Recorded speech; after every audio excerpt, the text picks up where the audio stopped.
Hello and welcome back. It's good to see everybody here. Even though I can't see you with my eyes, as soon as the videos pop up, I see people clicking, and it's really good to see that we're all on board watching what is going on, right?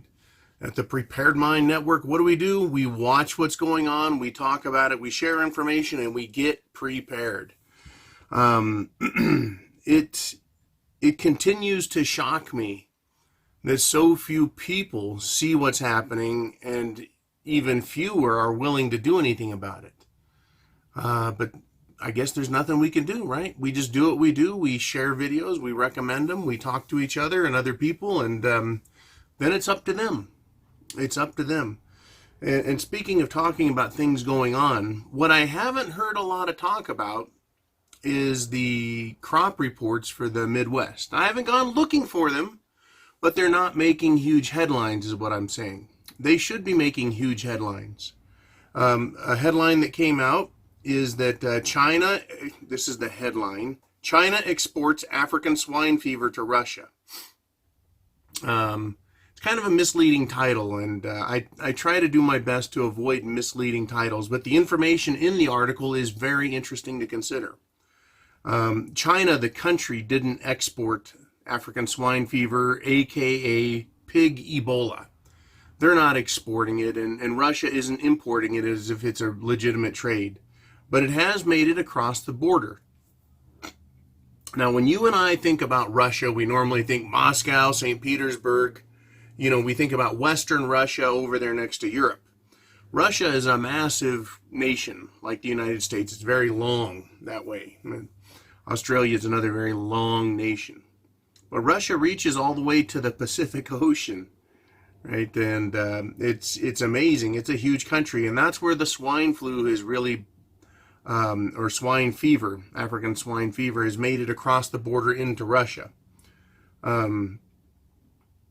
It is problematic. It has caused massive losses in China, and this video is largely about food. Right? We have to have food to eat, and China has observed at least 50% nationally of its swine destroyed, killed, because of the attempts to stop the disease spreading. They've just killed off hog farms, and then of course anything that's infected gets killed off. It's going to die anyways, and rather than allow it to spread, that's what they try and do. You know, so never mind all of the agricultural businesses that are being destroyed in China because they've just had their population decimated. It is spreading. An animal health officer with the Food and Agriculture Organization of the UN told Bloomberg that once the wild pig population is infected with African swine fever, then the spread of the disease is virtually uncontrollable. Russia's biosecurity watchdog organization has been on guard for a cross-border spread since summer, and there are several reports of Chinese citizens attempting to sneak infected meat across checkpoints into Russia. You know, I have a lot of questions. I don't have a degree in biology and virology or the study of diseases, right? I just observe things like you guys.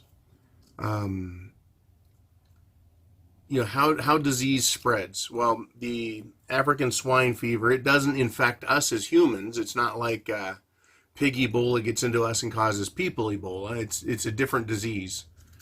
But can humans be carriers, right? Even though it doesn't affect us or make us sick or show any symptoms, can we as people carry it? In other words, if it's in China and it's being spread around and it gets on people, gets in people, and then those people touch other people or get around other people in other countries, you know, that is how diseases spread that we can get. We contract cold or flu from other people that spread it. But can we be a carrier and take it from one pig farm to another? And I would have to say, yeah, chances are pretty good. Right? If they understood everything, they could solve our problems in a day. But they don't really understand. They just do the best they can with where they're at. But the comment about it getting into the wild pig population is very concerning Pigs are incredibly resourceful animals, smart animals, and they do go feral or wild very easily. They can go right out in the wild and make a darn good living for themselves and spread the disease that way. And if that happens, it's going to continue to cause problems. It looks like it is continuing to spread. So I don't know much about the Russian appetite for pork. I don't know. But the far east of Russia, which is right next to China where it's being affected, it only has 2% of the country's total hog population. And it can be contained. That's what they're trying to do. So fortunately where it's at, spreading into Russia, it's just a small percentage. But how diseases spread, outbreaks, it's alarming. All of this is alarming. And then going back to our crop issues here in the United States, we've got another big freeze coming. It'll be here today, tomorrow, whenever it gets here, but big weather system coming in. In fact, I watched a news blip on that. They call it an event, a weather event. Well, I mean, the sun coming up is an event, I guess. But why don't we just call it the way we used to talk about things and just say, yeah, some storms are coming. And leave it at that instead of making it sound like, the world is going to end with an event. Oh, sophistry just absolutely frosts my cake. The word games they play. So keeping it real, keeping it calm, right? Again, I'm not trying to alarm anybody with this discussion on African swine flu, but we're seeing more of this. And one of the questions I have, which is kind of a tangential look, is, are we engaged? Are there countries or private organizations even that are engaged in causing conflict and strife? This idea that I've heard that the weather can be controlled and then used as a weapon. Everything governments get a hold of is weaponized.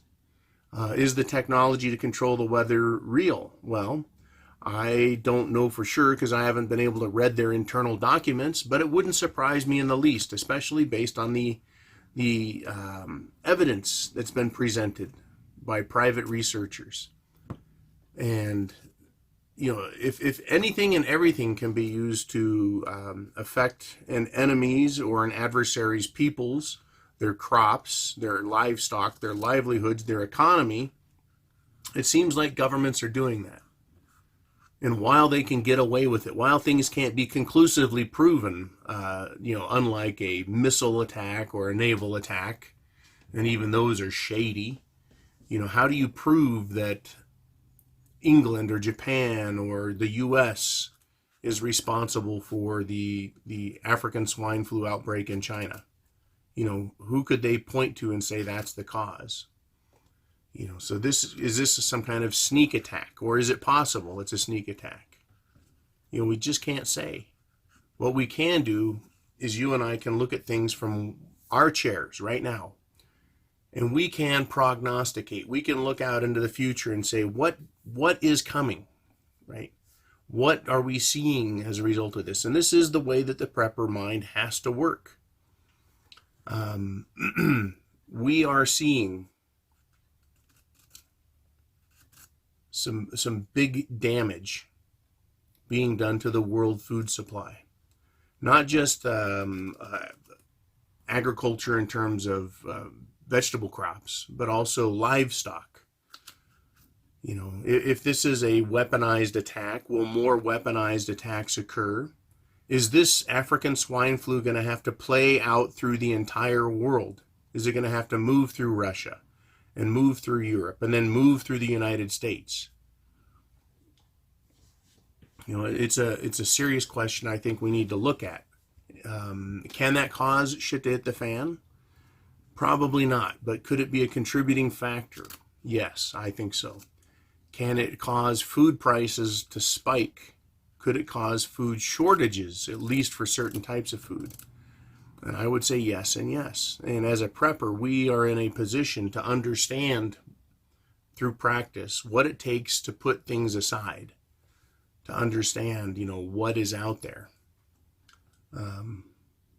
we need to do something as preppers. And I think the best thing we can do is recognize the fortuitous position we're in and how we need to take advantage of prior knowledge. We need to get supplied on as much food as we can. There may not be a problem. It may not be a problem at all, but what I've always pointed to with especially food preparations is food costs go up no matter what, and it's a cheap insurance. Unlike house or car or life insurance, food insurance is purchasing food and you can always eat it later. Right? That's why we've said, you need to get a supply of food for whatever you think you need for potential shitting the fan, whether it's 3 months or 6 months or a year, whatever it is, having that much food set aside for a food emergency. But, you continue to buy, put it in the back of the shelf, and then things at the front of the shelf you eat. So you're rotating your food. It doesn't go bad. But in the event of an emergency, you have the food.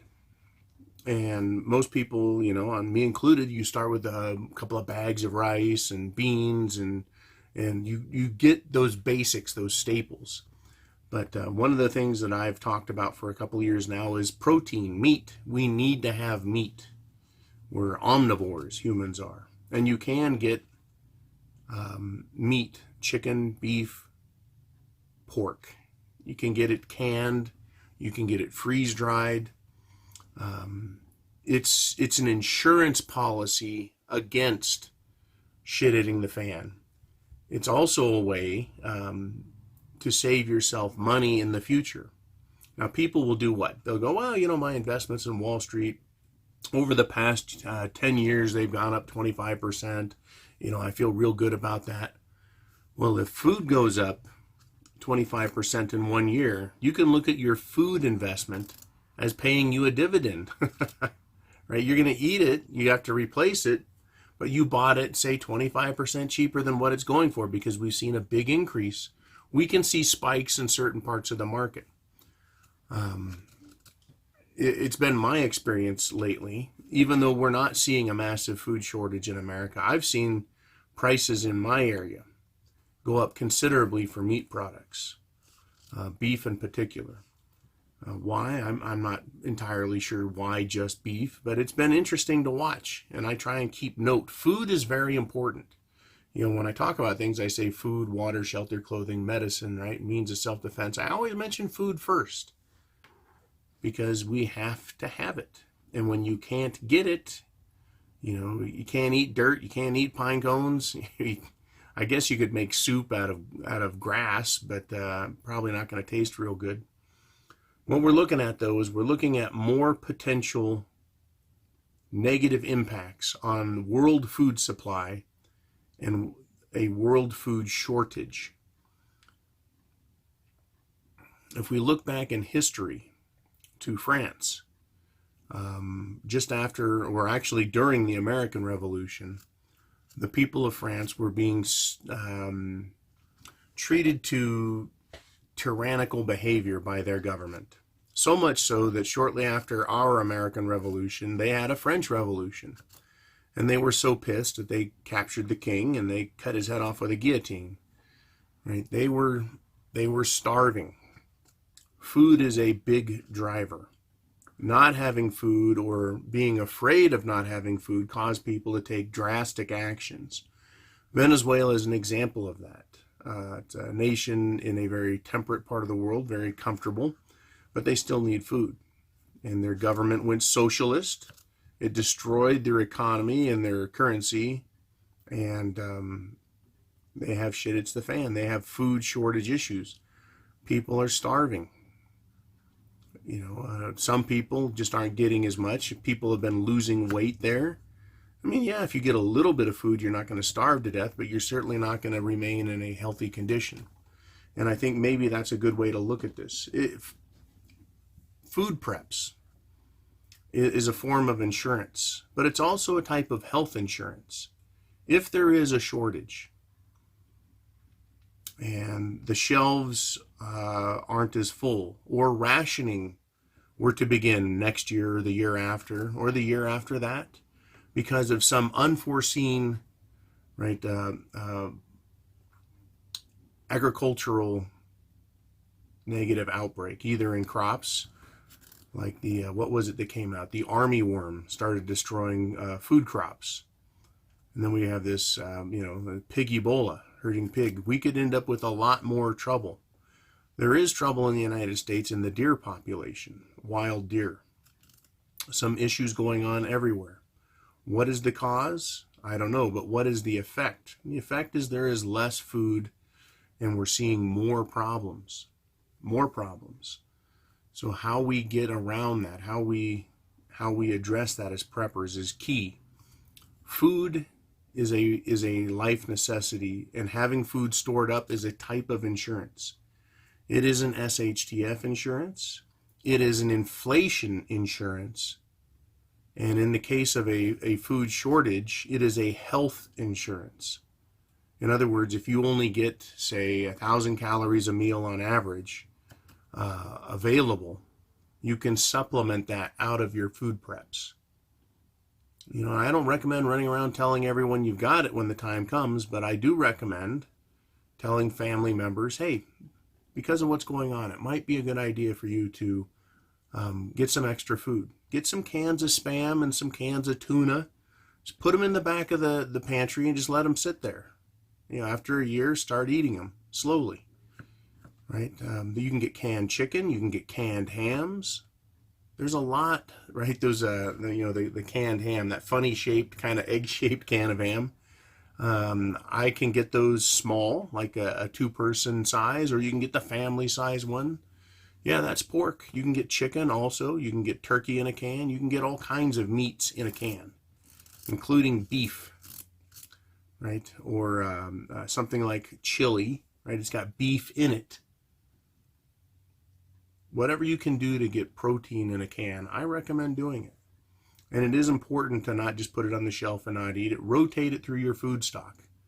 Make these things part of your food supply.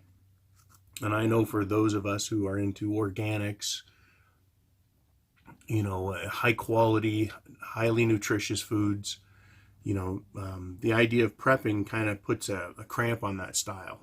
Except for those homesteaders out there and people who have really great gardens. It's hard to get the best quality food, but once again, you do the very best that you can. Right? If you're practicing as a gardener, that's terrific. Do more, but realize we've got hard times coming. I'm not screaming and yelling. I'm not doing fear porn. I'm not waving a red flag, banging a bell, or anything else. When it comes to what's going on with the swine flu, or the African swine flu, I'm not screaming and yelling about the crop harvest back in the American Midwest throughout the Corn Belt. It is a problem, though. And when we start seeing prices go up in the stores, when we start seeing shelves that are empty or only half full, that's a good indicator. Right? And so buying ahead of time, that's your cost insurance. Right? That's your cost savings. That's like an investment. But if and when shit hits the fan, if and when things get really bad, that is life insurance. It is health insurance. Right? And it's inexpensive. And unlike life insurance and health care insurance and car insurance, you pay money to a company and you never get any benefit out of it. You're just giving your money away. If something bad happens, then you get a little bit back. You jump through a bunch of hoops and you're supposed to be satisfied with that. But when you buy food, it's yours. It's just like it's like buying any other property. It's yours, and it is your insurance, and it does pay back. And it won't bring a loss. It always brings a gain when you consume it, when you eat it later. So, let's keep an eye on this stuff. Let's not forget about it, even though the news isn't making a big deal out of it. The news wants us to panic over political turmoil. The news wants us to panic over a lot of things, but they don't want us to panic over things that affect everybody, right? They don't want us to panic over food or anything else. They're trying to keep us all very calm. But just get that Trump guy out of here, they say. Anyways, thank you again for sponsoring through Patreon. Thank you for supporting us through commercials on YouTube. Thank you for sharing the videos with others, because this type of information does need to be shared. And thank you for supporting in the comments, sharing your ideas with others. I continue after 5 years to get to see comments, to get emails, to get PayPal contributions with special messages, people saying, thank you, John, for what you do. And it makes a difference that you do it and you put out information daily. And it is an honor to get those types of compliments. And I want to thank everyone for them. It keeps me coming back and doing this day after day and year after year. So chance favors the prepared mind is the question I always ask. Is yours? I'll talk to you again soon. Godspeed, Semper Fi.